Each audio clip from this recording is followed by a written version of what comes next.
تین چیزیں انسان کو اللہ سے دور کر دیتی ہیں۔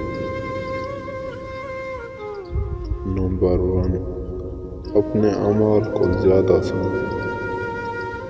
نمبر 2، اپنے گناہوں کو بھول جانا۔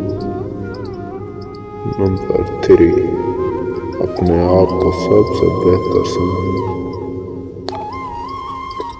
باتوں کو بھلانے کی عادت ڈال لیجیے۔ ہر بات کو یاد رکھنا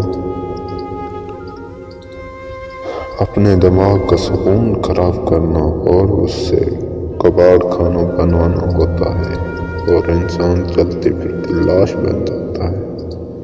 زندگی کے کچھ مقامات پر لاپرواہ رہنا سیکھیے، کیونکہ جس طرح ہر بات کہنے والی نہیں ہوتی، بالکل اسی طرح ہر بات سننے والی بھی نہیں ہوتی۔